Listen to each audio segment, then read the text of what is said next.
Hello and welcome to Cognitive Drift. The claim that someone rose from the dead is about as extraordinary as it gets. For most people, death is final. That's not a controversial statement, it's a basic observation of life. So when we hear that a man 2,000 years ago died on a cross and then came back to life 3 days later, the question isn't just whether that happened. The question is, what reasons do we have to believe it did? Let's start with the context. In the first century, stories of miracles weren't unusual. People believed in gods, demons, and spirits far more readily than we do now. Events that couldn't be explained were often seen as supernatural by default. That's important because when a culture is steeped in supernatural thinking, miraculous claims spread easily. They don't require the kind of scrutiny we'd apply today. If you lived back then and someone told you a prophet healed the blind, you'd probably accept it as a sign from the divine rather than asking for medical records. The environment was primed for belief. Now, what do we actually know about the resurrection? We have a set of writings, mostly letters and gospels, composed decades after the events they describe. The earliest gospel, Mark, likely appeared around 40 years after Jesus' death. That's a long time for oral traditions to evolve. Think about how stories change even within a few months. Add 4 decades and imagine how many layers of interpretation, exaggeration, and theological framing could build up. This is the foundation of the resurrection story. Someone might say, but the disciples were willing to die for this belief. Doesn't that prove it was true? It proves they were convinced. That's very different from proving what actually happened. People die for ideas all the time. Martyrs exist in every religion, and even in political movements. Conviction doesn't equal reality. If it did, then conflicting religions would all be true, which is impossible. This is one of the most common arguments, but when you look closely, it falls apart. There's another angle worth considering. The sources we have are not independent eyewitness accounts. They're theological writings produced within a small movement trying to establish itself. If someone today handed you a stack of pamphlets from one group, all saying the same miraculous thing about their leader, would you accept that as evidence? Or would you want confirmation from outside, neutral observer? We don't have that for the resurrection. Roman historians of the time who documented wars, politics, and even minor events say nothing about a crucified man rising from the dead. The silence is striking. Some argue, well, the empty tomb proves something happened. But let's think about that. First, the story of the empty tomb isn't even in the earliest Christian writings. Paul, whose letters are among the oldest, never mentions an empty tomb. He talks about visions, appearances, spiritual encounters. That's a big difference. Only later do we get the detailed narratives about women visiting a tomb and finding it empty, and even among the Gospels, the accounts don't agree on who went, what they saw, or what happened next. If the central claim of your religion is based on something real, wouldn't you expect the earliest sources to highlight it clearly and consistently? There's another question we rarely ask. Why should the default explanation be that something supernatural happened? If you hear hoofbeats, you think horses, not unicorns. That principle, called Occam's razor, says the simplest explanation is usually the best for the resurrection. What's simpler? That a dead man came back to life, defying everything we know about biology, or that stories evolved in a time when people were already expecting a Messiah and longing for hope under Roman rule? We also need to consider how humans process grief. When people lose someone they love, it's common to have vivid experiences, dreams, visions, even the sense that the person is still present. Psychologists call these bereavement hallucinations, and they're not rare. In fact, studies suggest more than half of widows and widowers experience them. If that happens today, imagine how it might have felt in a deeply religious culture that already believed in spirits and divine intervention. Those experiences could easily be interpreted as physical appearances. And once a story begins, a vision here, a rumor there, it grows. The more people repeat it, the more concrete it becomes. Memory isn't a fixed recording. It's fluid, shaped by emotions, group dynamics, and time. Entire movements can rise on that basis. History is full of them. So when we examine the resurrection, we're not looking at a single miraculous event. We're looking at the way human psychology, culture, and storytelling interact. There's another piece of the puzzle we need to look at: the role of prophecy. Many of the resurrection accounts frame it as a fulfillment of ancient predictions from Jewish scripture. But when you read those passages in context, they're often poetic or symbolic. For example, Hosea says, "On the third day he will raise us up that we may live before him." That line is about Israel as a nation, not about a single man rising from the dead. Yet early Christians reinterpreted these writings through the lens of their own beliefs. This isn't unique to Christianity. Religious movements have always searched older texts for patterns and meaning. It gives authority to new ideas, but it doesn't make those ideas historically true. Another common argument is the body was never found. That sounds convincing until you realize how little we actually know. Roman crucifixion victims were often left on crosses for animals to scavenge or thrown into common graves. The notion that Jesus had a well-marked, guarded tomb is a later detail, and scholars debate its historicity. So the absence of a body isn't surprising. It's exactly what you'd expect if someone was executed as an enemy of the state. The idea of a carefully sealed tomb might have served a theological purpose to show that the resurrection couldn't be explained by theft, but from a historical standpoint, it's questionable. And that leads us to another issue: the guard at the tomb. Only one gospel mentions soldiers guarding it, and that story appears in Matthew, the latest of the synoptic gospels. If the guard was a crucial detail, why wouldn't Mark or Luke mention it? It feels like an answer to a growing problem in the early church, skeptics saying the disciples stole the body. Adding guards shuts down that criticism. It's an example of how stories can evolve to address objections over time. Now let's step back and think about this in terms of probability. If someone claims a miracle happened, how do we weigh that claim? Philosopher David Hume offered a helpful perspective. He said that no testimony is sufficient to establish a miracle unless the falsehood of that testimony would be even more miraculous than the miracle itself. In plain language, which is more likely, that nature's laws were suspended, or that people were mistaken, deceived, or exaggerated? When you apply that reasoning to the resurrection, the answer seems obvious. Misunderstandings and legends happen all the time. Dead people returning to life? Never, outside of stories. It's also important to recognize how belief serves psychological needs.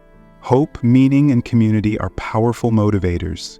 In the chaos of the first century, under Roman oppression, poverty, and constant uncertainty, the message of resurrection offered something incredible: victory over death, justice beyond this life, and a promise that suffering wasn't the end.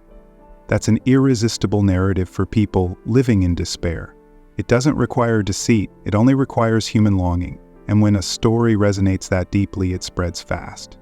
Consider modern parallels. We've seen rumors take hold in our own time, even with mass communication and fact-checking. Think about conspiracy theories. Thousands, sometimes millions of people can believe something with zero evidence, simply because it fits their worldview or offers a sense of control. If that can happen now, in a world of cameras and archives, imagine how easily it could happen 2,000 years ago without any of those safeguards. There's also the problem of selective evidence. The Gospels tell us about believers seeing Jesus, but what about those who didn't? The record is silent. That's a common feature in miracle claims.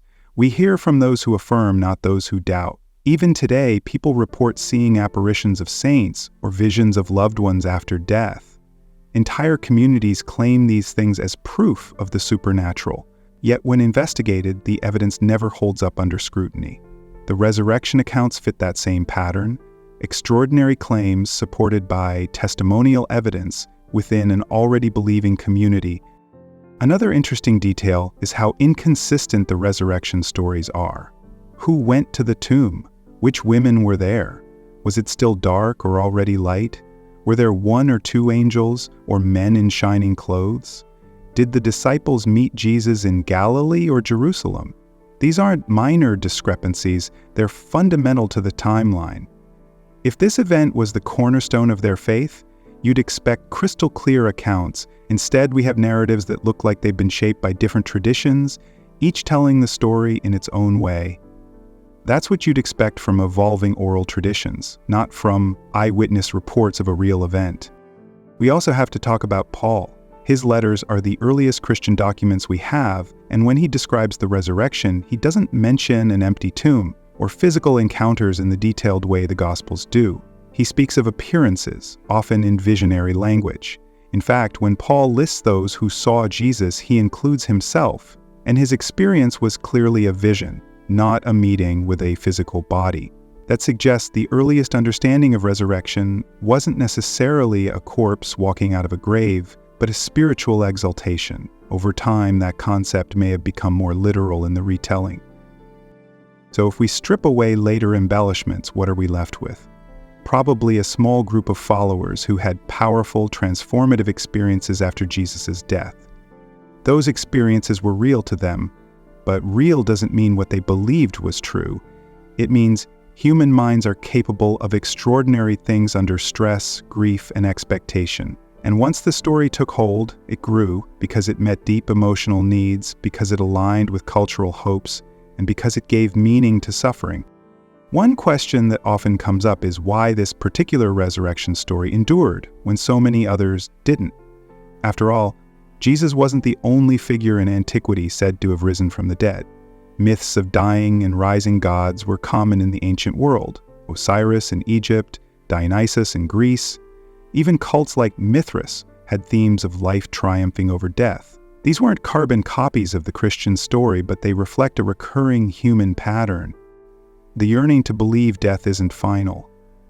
So Christianity didn't invent that impulse. It tapped into something that was already universal. That's what makes the psychological dimension so important. Humans are meaning-seeking creatures. When confronted with tragedy, especially the unjust execution of someone believed to be the Messiah, cognitive dissonance kicks in. If Jesus was supposed to usher in God's kingdom, how could he end up nailed to a cross like a criminal? The resurrection solves that problem. It flips apparent defeat into ultimate victory. This is a textbook case of what psychologists call belief revision. When reality threatens a core conviction, we don't abandon the conviction. We reinterpret reality. And the more costly the commitment, the stronger the need to make sense of it. The disciples had left everything for Jesus. They couldn't let that end in failure. But there's more. Sociologists talk about the power of charismatic authority. When a leader inspires deep loyalty, followers will often preserve the leader's vision after death by elevating them to a status beyond human. Think about modern examples, leaders who are idealized, even after scandals or death. Now, magnify that in a culture where divine intervention was a default assumption. In that context, stories of Jesus appearing after death aren't shocking, they're predictable.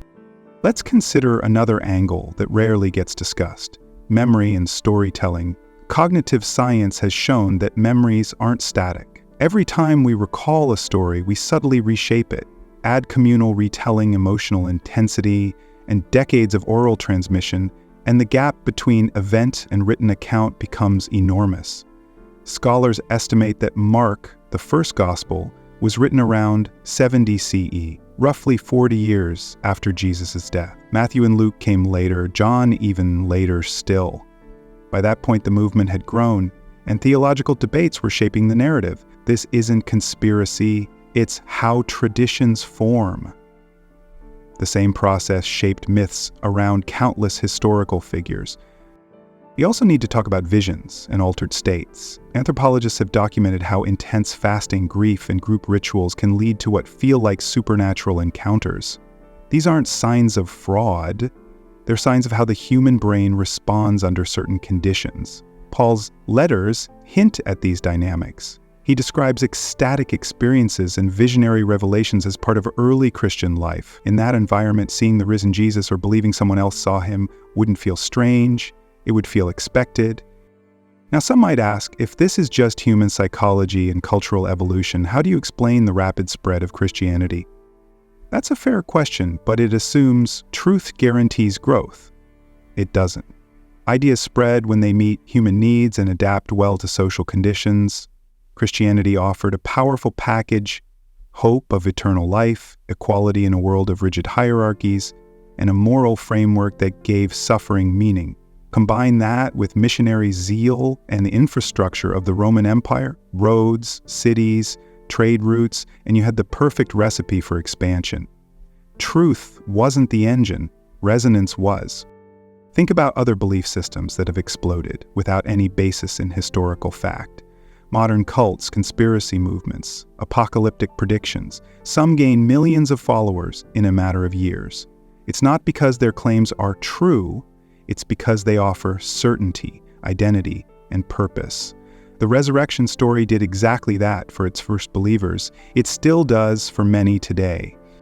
Let's take a closer look at the argument from prophecy again, because it's often treated as proof. Christians point to verses in the Hebrew Scriptures and say, look, it was all predicted, but those texts were never about a dying and rising Messiah.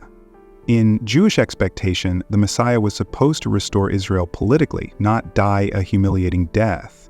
So when Jesus was crucified, it was a crisis. Reinterpreting Scripture as foretelling suffering and resurrection was a creative solution, not a fulfillment of obvious prophecy.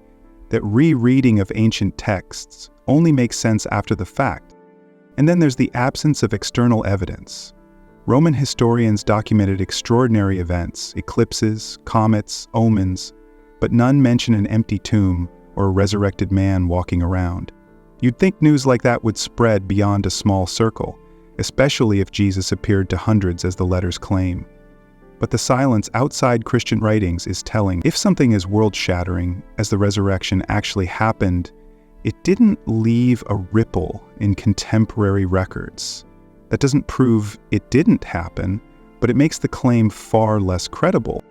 One last point in this section, the evolution of the resurrection narrative across the Gospels. In Mark, the women find an empty tomb and flee in fear. The earliest manuscripts end there, with no appearances of Jesus at all. In Matthew, Jesus appears briefly. In Luke, the appearances become more physical. Jesus eats fish, invites them to touch his wounds. By John, decades later, the scenes are rich with detail. Thomas touching Jesus' side, long conversations by the sea. This trajectory looks like legendary development, not consistent eyewitness testimony. The story grows with time as faith communities reflect on what the resurrection means. It's a fascinating process, but it's not evidence for a miracle. Let's talk about evidence. The resurrection is often framed as the best explanation for what happened after Jesus died. But best explanation only matters if the alternatives are implausible. Are they? Not at all. We know from countless examples how rumors start, how memories distort, and how legends grow, especially in times of crisis. We've seen it happen in our own era with documented events, and yet for some reason people suspend that understanding when they turn to ancient history. Extraordinary claims require extraordinary evidence. That's not just a catchy phrase, it's a principle of reason. The claim that someone rose from the dead isn't like claiming someone won a battle or built a temple. It's a claim that nature's most consistent rule, death is final, was broken. That means the evidence would need to be overwhelming, multiple independent sources, physical proof, corroboration from neutral observers. We have none of that. We have texts written decades later by insiders with theological agendas in a world where supernatural beliefs were common. If that same level of evidence were offered for any other religion's miracle, would you accept it? Probably not. And if we demand consistency, we can't make an exception here. Another argument often raised is the transformation of the disciples. The claim goes like this: they were fearful and in hiding, then suddenly bold and ready to die for their faith. Something extraordinary must have happened.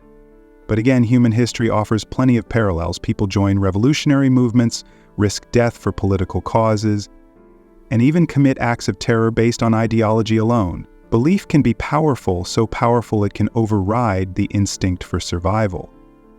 That doesn't make the belief true, it makes it compelling. We can explain the disciples' courage without invoking a supernatural event. Now let's explore something even more fundamental. Why do humans create resurrection stories at all? It comes down to our relationship with mortality. Death is the ultimate problem. We can cope with poverty, disease, even oppression, but death ends everything. So every culture has tried to soften that blow, to tell a bigger story in which death isn't final. Heaven, reincarnation, resurrection, these ideas all spring from the same well: fear of annihilation and longing for justice. If life is unfair and often brutal, then a second act beyond the grave promises balance. The Christian story isn't unique in offering that hope. It's part of a long tradition of death denial strategies that help us cope. What's interesting is how resilient these ideas are even when evidence is lacking. Psychologists call this motivated reasoning. When we want something to be true, we unconsciously favor arguments that support it and ignore those that don't. Belief in resurrection is a textbook case. It offers emotional security, moral structure, and community belonging. Giving that up isn't just an intellectual shift, it's an existential one, which is why debates about resurrection rarely stay at the level of evidence. They're about identity, and identity is hard to surrender. Let's look at modern parallels to put this in perspective. In the last century alone, there have been hundreds of reported miracles, visions of saints, statues weeping, faith healings, claims of people rising from the dead. Investigators have examined many of them, and none have stood up to scrutiny. Eyewitnesses were sincere, but sincerity doesn't equal accuracy. Human perception is fragile. Our memories can betray us, our senses can mislead us.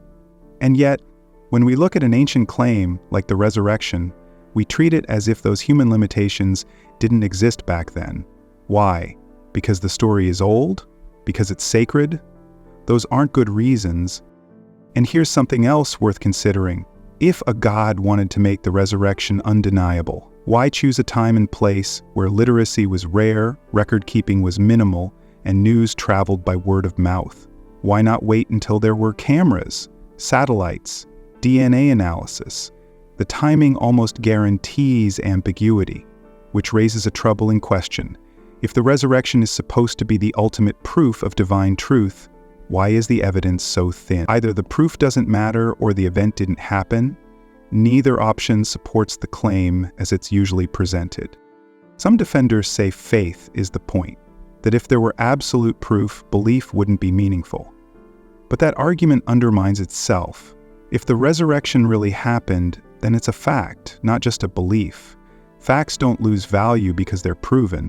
No one says gravity stops being meaningful because it's measurable.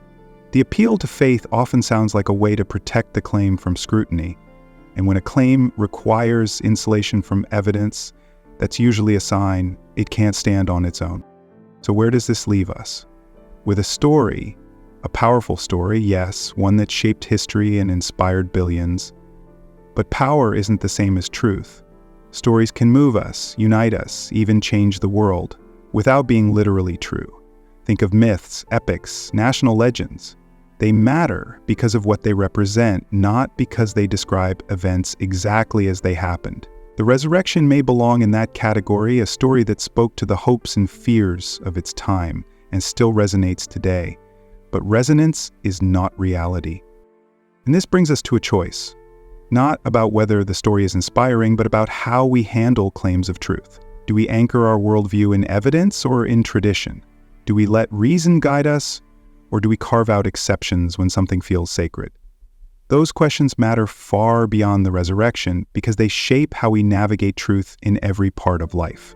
From politics to science to personal decisions, the habit of asking, what do we actually know, is what keeps us tethered to reality. So let's step back and ask the simplest question. What's more likely? That every law of biology was overturned once in a remote corner of the ancient world with no physical evidence left behind, or that humans did what humans always do, interpret events through the lens of hope, retell stories that grow with time and pass them on until they become sacred. When you look at the evidence, or the lack of it, the answer isn't difficult. The resurrection story doesn't stand apart from the way myths form, the way memory works, or the way grief shapes belief. It fits the pattern perfectly, which means the question isn't whether Jesus rose from the dead, it's whether we can be honest about what the evidence shows and what it doesn't. Now, some people will say, but what harm is there in believing? The harm is subtle but real. When we accept something without evidence, especially something that defies all known reality, we set a precedent. If we make an exception here, why not elsewhere? Why not for any claim that feels comforting or authoritative? That's how reason erodes, not all at once, but in small steps. And the cost isn't just intellectual, it's practical. The same habits of thought that make someone accept an unproven miracle can make them vulnerable to deception in other areas: politics, medicine, finance. Once you decide evidence is optional, anything can follow. But there's another reason this matters. Life is finite. That's a fact no story can erase. Pretending otherwise might soothe us, but it also distracts us from the urgency of living fully now. If death is final, then every moment matters more, not less. Every act of kindness, every connection, every pursuit of knowledge becomes infinitely precious, because it's not a rehearsal for eternity. It's the only shot we have. The truth may be harder than the myth, but it's also what makes life real. None of this means the resurrection story is worthless. Far from it. It's a window into the human spirit, our longing for justice, our hunger for hope, our refusal to surrender to despair. Those impulses are beautiful, but we don't need to confuse them with literal truth. We can appreciate what the story symbolizes without insisting it happened. And maybe that's the deeper challenge: to find meaning without magic, to face mortality without illusion, to ground our lives in reality and still build something noble from it. So, did Jesus really rise? The honest answer, based on everything we know, is almost certainly no. But maybe the more important question is this: do we value what's true over what's comforting? Because the moment we choose truth, we gain something better than certainty. We gain clarity. And from that clarity, we can shape lives that are brave enough to need no afterlife to matter. As the philosopher Bertrand Russell once said, "What is wanted is not the will to believe, but the will to find out." That will, the courage to ask, to doubt, to follow evidence wherever it leads, is what keeps us human, and what gives us our best chance at understanding the world as it really is,